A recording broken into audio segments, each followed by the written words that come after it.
শুভ সকাল। আজ ২৬শে ফাল্গুন ১৪৩২, ইংরাজির ১১ই মার্চ ২০২৬। হরিচাঁদ ঠাকুর ছিলেন একজন সমাজ সংস্কারক, যিনি বেঙ্গল প্রেসিডেন্সির অস্পৃশ্য মানুষদের মধ্যে কাজ করেছিলেন। তিনি প্রতিষ্ঠা করেন মধুয়া সম্প্রদায়। আজ তাঁর জন্মদিন। ১১ই মার্চ ১৮১২ অবিভক্ত বাংলার বর্তমান বাংলাদেশের গোপালগঞ্জ জেলার সফলাডাঙ্গা গ্রামে এক বৈষ্ণব পরিবারে তাঁর জন্ম হয়। পারিবারিক পরিচয়ে দ্বিজেন্দ্রনাথ ঠাকুর ছিলেন দেবেন্দ্রনাথ ঠাকুরের প্রথম পুত্র ও রবীন্দ্রনাথ ঠাকুরের জ্যেষ্ঠ ভ্রাতা। আজ তাঁর জন্মদিন। ১১ই মার্চ ১৮৪০ কলকাতায় তিনি জন্মগ্রহণ করেন। বহু গুণের অধিকারী ছিলেন তিনি। ছিলেন বিশিষ্ট বাঙালি কবি, সঙ্গীতকার, দার্শনিক, গণিতজ্ঞ ও চিত্রশিল্পী। বাংলা সংকেত লিপি বা শর্ট হ্যান্ডের স্বরলিপি রচনার অন্যতম অগ্রপথিক ছিলেন তিনি। রবি ঠাকুর তাঁকে বড়দাদা বলে ডাকতেন। দক্ষিণ আফ্রিকা থেকে ফিরে মহাত্মা গান্ধী ও চার্লস ফ্রিয়ার অ্যান্ড্রুজ শান্তিনিকেতনে এসে তাঁকে বড়দাদা সম্বোধন করেন। ১১ই মার্চ ১৯০৭ বর্তমান বাংলাদেশের ঢাকা বিক্রমপুরের এক বৈদ্য পরিবারে জন্মগ্রহণ করেন ব্রিটিশ বিরোধী স্বাধীনতা আন্দোলনের অগ্নিযুগের এক নারী বিপ্লবী ও সাহিত্যিক কমলা দাশগুপ্ত। পাশাপাশি কর্মজীবনে শিক্ষকতা ছাড়াও মন্দিরা পত্রিকা সম্পাদনা করতেন তিনি।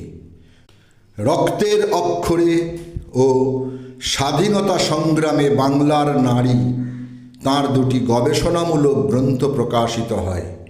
এই দুই গ্রন্থে তাঁর বিপ্লবী ও রাজনৈতিক জীবনের নানান বিষয় উঠে এসেছে। বোম্বের সাংলিতে ১১ই মার্চ ১৯১৫ জন্মগ্রহণ করেন বিখ্যাত ভারতীয় ক্রিকেটার বিজয় হাজারে। দলে তিনি ছিলেন মূলত ডানহাতি ব্যাটসম্যান, পাশাপাশি ডানহাতি মিডিয়াম পেস বোলিংয়েও পারদর্শী ছিলেন তিনি।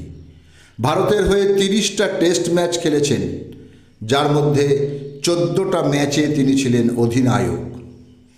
সংস্কৃত ভাষা ও সাহিত্যের অধ্যাপিকা এবং একজন প্রগতিশীল নারী কবি বিজয়া মুখোপাধ্যায়। আজ তাঁর জন্মদিন। ১১ই মার্চ ১৯৩৭ বর্তমান বাংলাদেশের ঢাকার বিক্রমপুরে তিনি জন্মগ্রহণ করেন। ১৯৬৩-তে দেশ পত্রিকায় প্রকাশিত হয় তাঁর প্রথম কবিতা। কথিত আছে, কবি বুদ্ধদেব বসু মহাভারতের কথা লেখার সময় তাঁর কাছে সংস্কৃত শিখেছিলেন। তাঁর কাব্যগ্রন্থগুলি হল আমার প্রভুর জন্য, ভেঙে যায় অনন্ত বাদাম, উড়ন্ত নামাবলী, ঝড়ের সঙ্গে যখন দেখা, ইত্যাদি ইত্যাদি। বিজয়কৃষ্ণ গার্লস কলেজের ইংরাজি সাহিত্যের অধ্যাপিকা সাহিত্যিক বাণী বসুর আজ জন্মদিন। ১১ই মার্চ ১৯৩৯ কলকাতায় তিনি জন্মগ্রহণ করেন। তাঁর উল্লেখযোগ্য রচনাগুলি হল জন্মভূমি মাতৃভূমি, মৈত্রের জাতক, উত্তর সাধক, পঞ্চম পুরুষ, মেয়েলি আড্ডার হালচাল, কাক জ্যোৎস্না ইত্যাদি। সাহিত্যে অবদানের জন্য ১৯৯১ তারাশঙ্কর পুরস্কার, ১৯৯৭ আনন্দ পুরস্কার, ১৯৯৯ বঙ্কিম পুরস্কার, ২০০৮ ভুবনমোহিনী দাসী স্বর্ণপদক ও ২০১০ সাহিত্য একাডেমি পুরস্কার অর্জন করেন। বিশিষ্ট নাটককার ও ঔপন্যাসিক রাজকৃষ্ণ রায়ের আজ মৃত্যুদিন। ১৮৯৪ ১১ই মার্চ মাত্র ৪৫ বছর বয়সে তিনি প্রয়াত হন। সম্ভবত তিনি প্রথম বাঙালি যিনি সাহিত্যকে পেশা হিসেবে নিয়েছিলেন। তাঁর উল্লেখযোগ্য গ্রন্থগুলি হল পতিব্রতা, তরণী সেন বধ, গীতিনাট্য, হৃষ্যশৃঙ্গ, লই কারাগার, হরধনুভঙ্গ, কিরণময়ী, দুই শিকারী ইত্যাদি। বিশ্বের প্রথম অ্যান্টিবায়োটিক ও বিংশ শতকের বিস্ময় পেনিসিলিন আবিষ্কারের জন্য পরিচিত আলেকজান্ডার ফ্লেমিং। তিনি ছিলেন একজন স্কটিশ চিকিৎসক ও অণুজীব বিজ্ঞানী। 11 মার্চ 1955 লন্ডনে তিনি প্রয়াত হন। 1945-এ চিকিৎসা বিজ্ঞানে তিনি নোবেল পুরস্কার লাভ করেন।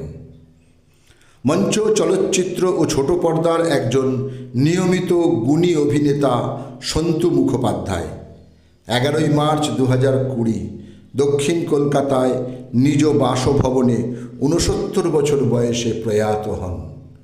সকলকেই আমার আনত প্রণাম।